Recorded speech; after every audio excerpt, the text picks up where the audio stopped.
Hello' students, তো যিসকল ছাত্ৰ ছাত্ৰী HS 2027 দিবলৈ গৈ আছে, তো তেওঁলোকে ইতিমধ্যে আমাৰ ASSCBৰ যোনজন চেয়াৰমেন হয় তেওঁ কোৱা কথাখিনি শুনিছে আৰু তেওঁ কোৱা কথাখিনিতে তেওঁ 4th ছাবজেক্টৰ কথা প্ৰকাশ কৰিছে আৰু সেইখিনি শুনাৰ পিছত ছাত্ৰ ছাত্ৰীসকলে ভালদৰে হয়তো বুজি পোৱা নাই বা নতুন ৰুল কি হ'বলৈ গৈ আছে তেওঁলোকে হয়তো বহুতখিনি বুজিবলৈ আছে।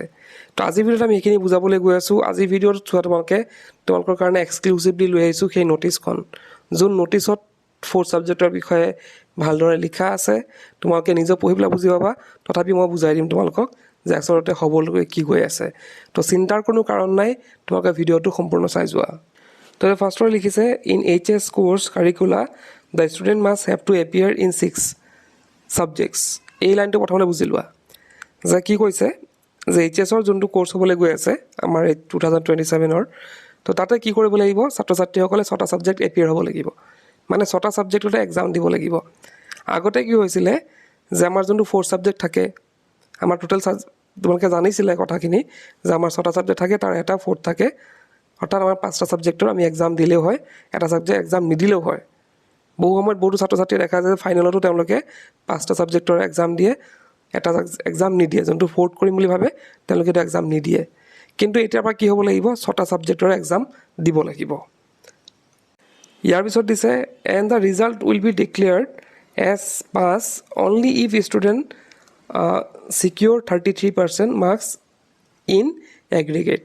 আৰু ছাত্ৰ ছাত্ৰীসকলে তেতিয়া পাছ বুলি ধৰা হ'ব যেতিয়া তেওঁলোকে 33% পাব, 33% প্ৰত্যেকটা ছাবজেক্টত পাব, তেতিয়া তেওঁলোকক কি কৰা হ'ব, পাছ বুলি গণ্য কৰা হ'ব।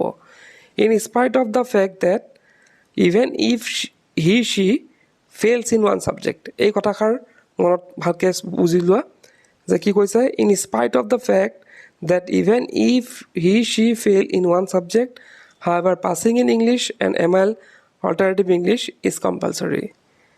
যদি তেওঁলোকে এটা ছাবজেক্টত ফেইলো কৰে, বুজি পাইছা কথাটো, যে তোমালোকে 6টা ছাবজেক্টত এক্সাম দিব লাগিব, কিন্তু যদি তোমালোকে এটা ছাবজেক্ট ফেইলো কৰি যোৱা তথাপিও তোমালোকৰ কিন্তু ফেইল নহয়, তোমালোকে পাছে কৰিবা। কিন্তু এটা কণ্ডিশ্যন এটা আছে যে আমাৰ যোনবিলাক ক'ৰ ছাবজেক্ট যেনেকৈ ইংলিছ হওক, আমাৰ MIL আছামিজ হওক বা অল্টাৰনেটিভ হওক, তো সেইবিলাকত ফেইল কৰিব নোৱাৰিবা। এইটো কথা জানাই তোমালোকে অলৰেডি ক'ৰ ছাবজেক্ট কোনবিলাক হয়, ইংলিছ, আছামিজ, অল্টাৰনেটিভ, সেইবিলাক ক'ৰ ছাবজেক্ট হয়, যোনবিলাক আমাৰ কম্পালচৰি ছাবজেক্ট। সেইখিনি বাদ দি পেলাই বাকী 4টাৰ ভিতৰত যদি তোমালোকে এটা ছাবজেক্টত ফেইলো কৰা তথাপিও কিন্তু তোমালোকক পাছ বুলি ধৰা হ'ব। তাৰপিছতে কৈছে ইয়াতে all candidates will offer 6 subjects. The decision to determine the best 5 subject may taken by the admitting institution এমপ্লয়াৰ।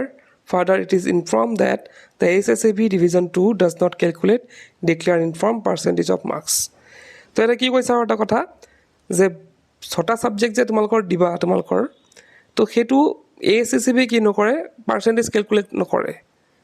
তেওঁলোকে পাৰ্চেণ্টেজটো কেলকুলেট কৰি নিদিয়ে। সেইটো কোনে কেলকুলেট কৰিব, য'ত তোমালোকে এডমিশ্যন ল'বা, য'ত তোমালোকে এডমিশ্যন ল'বা তাতে তেওঁলোকে কি কৰিব, আমাৰ পাৰ্চেণ্টেজ কিমান হৈছে তোমালোকৰ তেওঁলোকে উলিয়াই ল'ব। পিছত লিখিছে if the percentage of marks is required for higher education or the employment the calculation if any may be done by admitting institution or employer. তো এইখিনি কথাই কৈছে যে তেওঁলোকৰ যদি পাৰ্চেণ্টেজ দৰকাৰ হয় তেওঁলোকে যোনটো তোমালোকৰ বেষ্ট 5টা আছে, একে কথা মানে 4th যোনটো আমাৰ কি হয়, 4th ছাবজেক্ট কোনটো হয়, যোনটোত আমি কম পাওঁ সেইটো আমাৰ 4th হৈ যায়। তো সেইটো বাদ দি পেলাই বাকী 5টা ছাবজেক্টৰ মাৰ্কছটো কেলকুলেট কৰি তেওঁলোকে সেইটো পাৰ্চেণ্টেজ উলিয়াই ল'ব। মানে ধৰা এতিয়া তোমালোকে যদি কলেজত নতুনকৈ এডমিশ্যন ল'বলৈ গৈছা, তেওঁলোককো দৰকাৰ হ'ব পাৰ্চেণ্টেজৰ। তো তেওঁলোকে কৈছে যে তেওঁলোকে নিজে কাউণ্ট কৰি ল'ব সেইটো বস্তু, তোমালোকৰ বেষ্ট ছাবজেক্টকেইটা উলিয়াই পেলাই তেওঁলোকে নিজে টোটেল কৰিব আৰু তোমালোকৰ পাৰ্চেণ্টেজটো উলিয়াই দিব।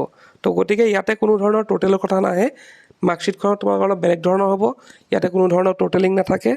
তাৰপিছত লিখিছে ASSAB Division 2 will award subject wise grades to the candidates in class 11 from the academic year 2025-26 in the and in HS final examination from the academic year 2026-27 along with the mark secured by them in each subject.